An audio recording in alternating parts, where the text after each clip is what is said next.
ഇന്ന് വാസ്തുവിനെ പറ്റിയിട്ട് വളരെ സിമ്പിൾ ആയിട്ട് ഇതിനെ പറ്റിയിട്ടൊക്കെ പറഞ്ഞുതരാൻ പറ്റുന്ന ഡോക്ടർ സുന്ദരം നമ്മുടെ കൂടെ ഉണ്ട്.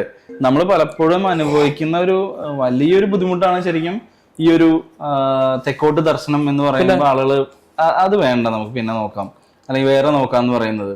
ഇപ്പൊ എറണാകുളത്തെ സംബന്ധിച്ച് നമ്മൾ ഇങ്ങനത്തെ ഒരു മെട്രോ സിറ്റിക്കകത്ത് ഒരു പ്ലോട്ടോ വില്ലയോ അല്ലെങ്കിൽ ഒരു ഫ്ലാറ്റ് നോക്കണ സമയത്ത് നമുക്ക് പറയാൻ പറ്റില്ല ഈസ്റ്റ് ഫേസിങ് കിട്ടോ നോർത്ത് ഫേസിങ് കിട്ടോ എന്നൊന്നും നമുക്ക് പറയാൻ പറ്റില്ല. ഭയങ്കരമായിട്ട് വാസ്തു അത്ര ഭയങ്കരമായിട്ട് നോക്കുന്ന ആളുകളാണെന്നുണ്ടെങ്കിൽ അത് പോസിബിൾ ആവുന്ന ഒരു കാര്യവുമല്ല. അതുപോലെ തന്നെയാണ് ഈ കൊമേഴ്ഷ്യൽ പ്രോപ്പർട്ടീസ് ചെയ്യുമ്പോഴും. കാരണം ഇപ്പൊ ഹോസ്റ്റലുകൾക്ക് ഭയങ്കര ഡിമാൻഡ് ഇപ്പൊ, അതുപോലെ സർവീസ് അപ്പാർട്ട്മെന്റുകൾക്ക് ഭയങ്കര ഡിമാൻഡാ. അപ്പൊ അതിന് വേണ്ടിയിട്ട് ലാൻഡ് നോക്കുന്ന ആളുകളുണ്ട്, ഇൻവെസ്റ്റേഴ്സ് വന്ന് ലാൻഡ് നോക്കും. അപ്പൊ അപ്പോഴും ഇങ്ങനെയുള്ള കാര്യങ്ങൾ അവർ സംസാരിക്കാറുണ്ടെന്നുള്ളതാണ്. അതെ, ഇപ്പൊ കൊമേഴ്സ്യലായിട്ട് ഒരു എന്താ പറയാ, ഒരു കോളേജിൽ പഠിക്കുന്നവരോ അല്ലെങ്കിൽ ഹോസ്പിറ്റലിൽ വർക്ക് ചെയ്യുന്നോ അല്ലെങ്കിൽ വട്ടവർ എവിടെയെങ്കിലും ജോലി ചെയ്യുന്നവരോ ഹോസ്റ്റലിൽ താമസിക്കുന്നു. അതെ, ഈ ഹോസ്റ്റൽ അവരുടെ സ്വന്തമല്ല. ഈ ഹോസ്റ്റലിൽ ഒരു 6 വർഷത്തിൽ കൂടുതൽ താമസിക്കുന്നു ഇല്ല. ഉണ്ടോ? ഇല്ല, ഒരിക്കലും ഇല്ല. ഇല്ലേ? വാസ്തുശാസ്ത്രം അനുസരിച്ച് 6 വർഷം വരെ ആ വാസ്തുവിന്റെ ബാല്യാവസ്ഥയാണ്. ഏത് വീട്ടിലും ഒരു 6 കൊല്ലം വരെ നമുക്ക് താമസിക്കാം. പണ്ട് പഴഞ്ചൊല്ലുണ്ടല്ലോ, ഒരു ദിവസം കാളയെ വഴിയിലും കെട്ടാം. അതെ അതെ, സ്ഥിരമായിട്ട് കെട്ടിക്കഴിഞ്ഞാൽ ആരെങ്കിലും അഴിച്ചോണ്ട് പോകും എന്ന് പറയുന്നത്. അപ്പോ ഒരു ദിവസമൊക്കെ അബദ്ധത്തിലോ കളയെ അഴിച്ചു കെട്ടാം, പശുവിനെ അഴിച്ചു കെട്ടാൻ മറന്നുപോയെന്ന് വെച്ചാൽ അത് അവിടെ ഉണ്ടാവും, കുഴപ്പമില്ല. നമ്മൾ വണ്ടി കൊണ്ടിട്ടിട്ട് സ്ഥിരമായിട്ട് വണ്ടി അവിടെ കൊണ്ടിട്ട് നോക്കിക്കേ, അത് പൊക്കി കൊണ്ടുപോകാൻ ആൾക്കാർ വരും. അതെ, ശരിയല്ലേ? അപ്പൊ എന്ന് പറയുന്നത് പോലെ ഹോസ്റ്റലുകള്, ലോഡ്ജുകള്, അതുപോലെ കൊമേഴ്സ്യൽ ആയിട്ടുള്ള ബിൽഡിങ്ങുകൾ, ഇപ്പൊ സർക്കാർ ഓഫീസാണെങ്കിലും ഓഫീസുകളാണെങ്കിലും അവിടത്തെ അന്തേവാസികൾ എന്ന് പറഞ്ഞാൽ ജോലിക്കാര് അവിടെ ഇങ്ങനെ സ്ഥിരമല്ല. 3 കൊല്ലം കഴിഞ്ഞാൽ ആള് മാറും, ട്രാൻസ്ഫർ ആയി വേറെ ആള് വരും. അത് ഇതൊക്കെ തന്നെയാണ്. അപ്പൊ ഈ ഇപ്പൊ പുറം രാജ്യങ്ങളിൽ, ഇന്ത്യയിൽ മാത്രമല്ലല്ലോ, ഇന്ത്യയിലല്ലേ കൂടുതൽ. ഇപ്പൊ UAE-യിലൊക്കെ വാസ്തു നോക്കുവാരെങ്കിലും ഒരിക്കലും നോക്കാൻ പറ്റില്ല. കാരണം അങ്ങനെയുള്ള പ്രൊജക്ട് അനൗൺസ് ചെയ്ത് വിത്തിൻ അവേഴ്സിലാണ് സാധനം സെല്ല് ചെയ്യുന്നത്. അവിടെയൊക്കെ കടൽ നികത്തിയതും അല്ലെങ്കിൽ എവിടെയൊക്കെ പറമ്പുണ്ടോ അല്ലെങ്കിൽ കടലിന്റെ അടിയിൽ, വേറെ ഭൂമിയില്ല, കടലിന്റെ അടിയിൽ കൊണ്ട് വെക്കുന്നവരുണ്ട്. അപ്പൊ അതിൻ്റെതായ നിയമങ്ങളും സാധ്യതകളും ഒക്കെ അവർ ക്രിയേറ്റ് ചെയ്യാണ്. അങ്ങനെ അവിടെ നിൽക്കുന്നു, അവര് പെർമനന്റ് ആയിട്ടല്ല. മനസ്സിലായി? വാസ്തുശാസ്ത്രം എന്ന് പറഞ്ഞാൽ നമ്മള് ഒരു വ്യക്തി ഒരു കമ്പനി ഇടുന്നു, അല്ലെങ്കിൽ ഒരു ഷോപ്പ് ഇടുന്നു, അല്ലെങ്കിൽ ഒരു വീട് വെക്കുന്നു, ഒരു ക്ഷേത്രം പണിയുന്നു, ഒരു ദേവാലയം പണിയുന്നു, വാട്ടവർ, വളരെ കാലം നീണ്ടു നിൽക്കാനായിട്ടുള്ള ഒരു സംഗതി പണിയുമ്പോ ഈ പ്രകൃതി ശക്തികൾക്ക് വിരുദ്ധമായിട്ട് ചെയ്യരുത്. അതാണ് ഈ വാസ്തു. അതാണ് വാസ്തുകൊണ്ട് മെയിൻ ആയിട്ട് ഉദ്ദേശിച്ചത്. ഇപ്പോ 2 മലകൾ, ഇപ്പോ ഇടുക്കി പേര്, അതിന്റെയൊക്കെ 2 മലകൾ ഇങ്ങനെ വരുന്നുണ്ട്. ആ മലകളുടെ ഇടുക്കില്, കുറവൻകുറുത്തി മലകളുടെ ഇടുക്കിലൊരു വീട് വെച്ചിട്ട് സുഖമായിട്ട് ഭാര്യ, മക്കളെ എല്ലാവരും കൂടി എത്ര കാലം സുഖമായിട്ട് കഴിയാൻ പറ്റും? അങ്ങനെ പറ്റില്ല. 2 മലയാണ്.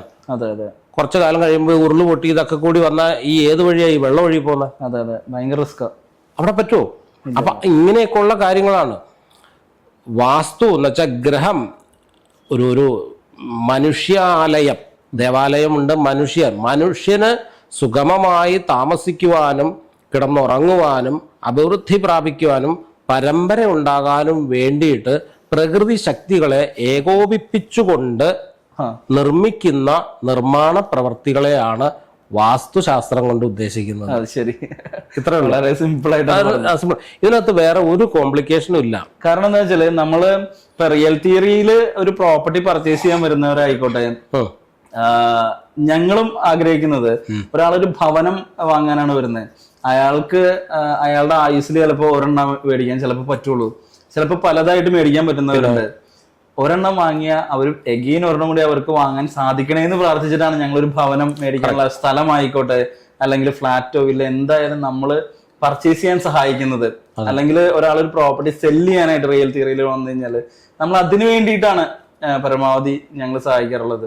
അപ്പൊ അതില് കുറെ തടസ്സങ്ങൾ വരുന്നതാണ് ഈ പറഞ്ഞ വാസ്തുവുമായിട്ട് ബന്ധപ്പെട്ട്. അതാണ് ഞാൻ ഡോക്ടറെ കോണ്ടാക്ട് ചെയ്തത്. അങ്ങനെ ഭയപ്പെടേണ്ടതായിട്ടുള്ള, ഞാൻ ജനങ്ങളോട് ഞാൻ പറയുന്നു, വാസ്തുശാസ്ത്രത്തെ ഭയപ്പെടേണ്ട ആവശ്യമില്ല ഒരു കാരണവശാലും. ഒരു ശാസ്ത്രങ്ങളും മനുഷ്യനെ സുഗമമാക്കാൻ വേണ്ടിയിട്ടുള്ള, അല്ലാണ്ട് കോംപ്ലിക്കേറ്റഡ് ആക്കാൻ വേണ്ടിയിട്ടല്ല. ഇത് ഭയങ്കര കോംപ്ലിക്കേറ്റഡ് ആ. കാരണം ഞങ്ങൾ അനുഭവിക്കുന്ന എപ്പോഴും അത്. കാരണം ഓരോ പ്രോപ്പർട്ടി കാണിക്കുമ്പോഴും വാസ്തുവിന്റെ ആള് വരും, ഒരാൾ പറയുന്നതായിരിക്കില്ല രണ്ടാമത് ആള് പറയുന്നത്. അത് ആ ശാസ്ത്രത്തിന്റെ ഒരു കുഴപ്പമുണ്ട്. അത് കാരണം ഇതിന്റെ കണക്കുകള്, ഇതിന്റെ എന്താ പറയാ, മരണച്ചുഴി ഉണ്ടെന്നൊക്കെ പറയും. മരണച്ചുറ്റുണ്ട്, മരണച്ചുറ്റൊക്കെ ഉണ്ട്. അതെല്ലാം വേറെ ഇതിന്റെ അതായത് ഞാൻ പറഞ്ഞല്ലോ, പഞ്ചഭൂതങ്ങളെ കൺട്രോൾ ചെയ്യുമ്പോൾ ഇപ്പൊ ഒരു പുരയുടെ ഏറ്റവും സെന്റർ ഭാഗം ഒരു പുരയുണ്ട്. ഇപ്പൊ 10 മീറ്റർ നീളവും 10 മീറ്റർ വീതിയുമുള്ള ഒരു പുര, ഒരു ബിൽഡിംഗ്. ആ ബിൽഡിങ്ങിനെ കോണോട് കോൺ വരച്ചു കഴിഞ്ഞാൽ ഒരു ഇൻഡു ആവും. ആ ഇൻഡുവില് 2 ഭാഗം കൂട്ടിമുട്ടുന്ന സ്ഥലത്തിനാണ് അതിന്റെ ബ്രഹ്മസ്ഥാനം എന്ന് പറയുന്നത്. മധ്യസ്ഥാനം. ആ മധ്യസ്ഥാനത്തുനിന്ന് വീതി പോണം, 4 സൈഡിലേക്കും വീതി പോണം. അപ്പൊ അത് എങ്ങോട്ട് ദർശനം വരുന്നു അതനുസരിച്ച് ബാക്കി റൂമുകളെ കൺട്രോൾ ചെയ്യാൻ പറ്റും. ഈ ബ്രഹ്മസ്ഥാനം കഴിഞ്ഞാൽ അതിന്റെ അടുത്തത് വേറെ സ്ഥാനമുണ്ട്, ഓരോ വീതികളുണ്ട്.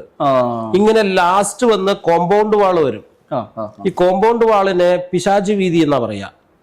ഏറ്റവും അപ്പുറത്താണ് പിശാചി വീതി.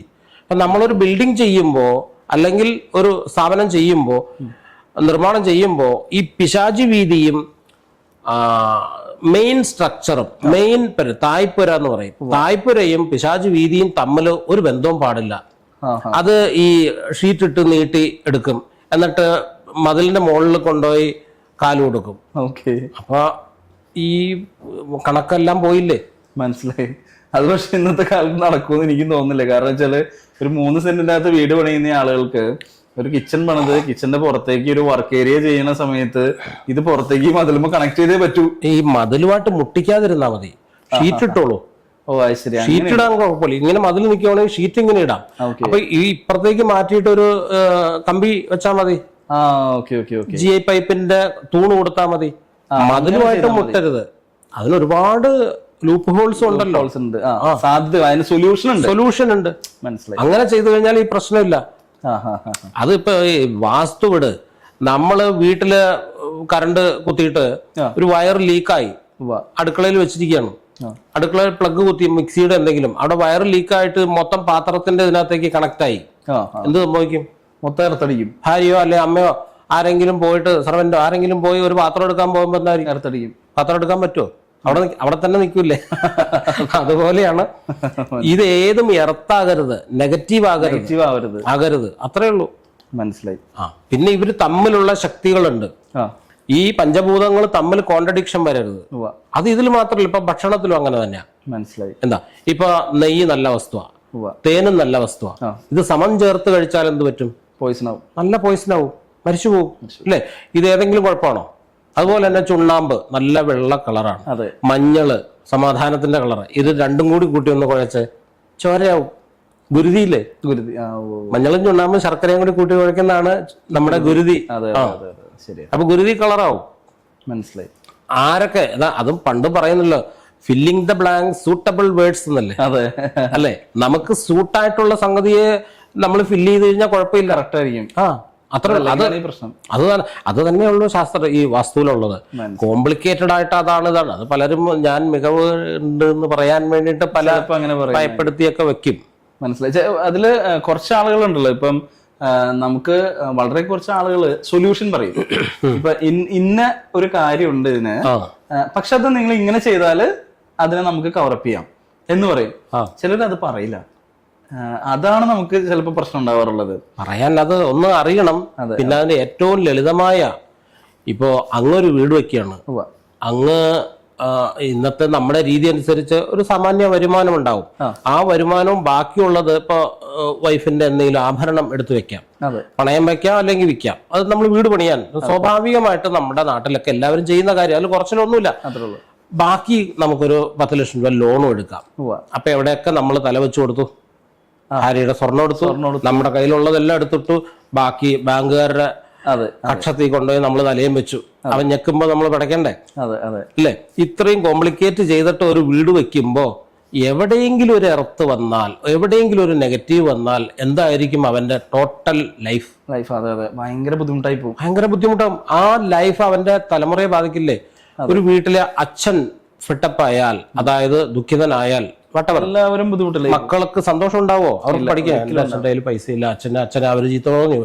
ഇതെന്തിനാ ഇങ്ങനെ വരുത്തുന്നത്? അതിലും നല്ലതല്ലേ നമുക്ക് ഒന്നും മാന്യമായിട്ടൊരു വീട് വെക്കുമ്പോ നമുക്ക് ഇവിടെ റൂം വേണം, ഈ കളർ വേണം, അവിടെ കർട്ടൻ വേണം, അവിടെ ചെമ്പരത്തിപ്പൂ വെക്കണം, ഇവിടെ ചെത്തിപ്പൂ വെക്കണം എന്നൊക്കെ തീരുമാനിക്കുന്നത് പോലെ തന്നെ നമുക്ക് എങ്ങനെ കോംപ്ലിക്കേഷൻ ഇല്ലാതെ നമുക്ക് മുമ്പോട്ട് പോകാം എന്ന് ഈ ശാസ്ത്രത്തെ ഏറ്റവും ലളിതമായി സിമ്പിളായി 1 മണിക്കൂർ അതിനൊന്ന് കളഞ്ഞാൽ എന്താ കുഴപ്പം? ശരിയാ, നല്ലൊരു കാര്യം. അത്രേ ഉള്ളൂ. മനസ്സിലായോ? നമ്മൾ അറിയാതെ കോംപ്ലിക്കേറ്റഡ്. ഇപ്പൊ ഫോർ എക്സാമ്പിൾ, അങ്ങ് ഓടിക്കുന്ന വണ്ടിക്ക് ബ്രേക്ക് ഇല്ല എന്ന് അങ്ങേക്ക് മനസ്സിലായി, ബോധ്യമായി. അങ്ങ് വണ്ടി വീട്ടിൽ കൊണ്ടിടണം, അല്ലെങ്കിൽ വർക്ക്ഷോപ്പിൽ കൊണ്ടിടണം, അല്ലെ? ഹെഡ്ലൈറ്റ് ഓൺ ചെയ്തു, ബ്രേക്ക് ഇല്ല, പതുക്കെ ഒരു സൈഡ് പറ്റി പോവുകയാണ്. അങ്ങ് കോൺഫിഡന്റ് ആണ്, ഇതിന് ബ്രേക്ക് ഇല്ല, ഞാൻ ഇതിനെ എവിടെയും എത്തിക്കും. ലൈറ്റ് ഗ്ലാസ് ഒക്കെ താത്തിയിട്ട് കൈ കൊണ്ടൊക്കെ കാണിച്ചു, ഇങ്ങനെ ഇത് വണ്ടി പോവുകയാണ്, ബ്രേക്ക് ഇല്ല, ഹെഡ്ലൈറ്റ് വിട്ട്, അല്ലെ ആ 2 ലൈറ്റ് ഹസാർഡ് ലൈറ്റ് വിട്ട് പോയി.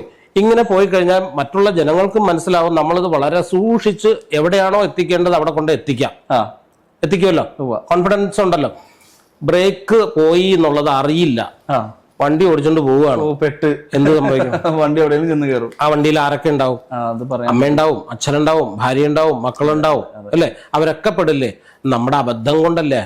ശരിയാ.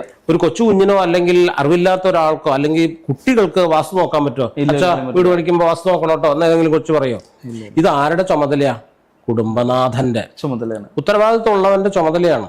അപ്പൊ അവൻ ചെയ്യുമ്പോൾ തന്നെ മാത്രം ആശ്രയിച്ചിരിക്കുന്ന തന്റെ കുടുംബാംഗങ്ങളെ നാളെ എനിക്ക് എന്തെങ്കിലും ഒരു വീക്ക്നെസ് പറ്റിയാലും എൻ്റെ ഭാര്യയും കുഞ്ഞും എവിടെയും ചെന്ന് എനിക്ക് സ്കൂൾ ഫീസ് കൊടുക്കണം, ബുദ്ധിമുട്ടിലോട്ട് രൂപതാ, അല്ലെ എനിക്ക് ഭക്ഷണം കഴിച്ചിട്ടില്ല എന്ന് യാചിക്കേണ്ടി വരരുത് എന്നുള്ള ദീർഘവീക്ഷണത്തോടു കൂടിയുള്ള ഒരു കുടുംബനാഥൻ വളരെ ലളിതമായിട്ട് ചെയ്ത് തീർക്കുക എന്നുള്ളതാണ്.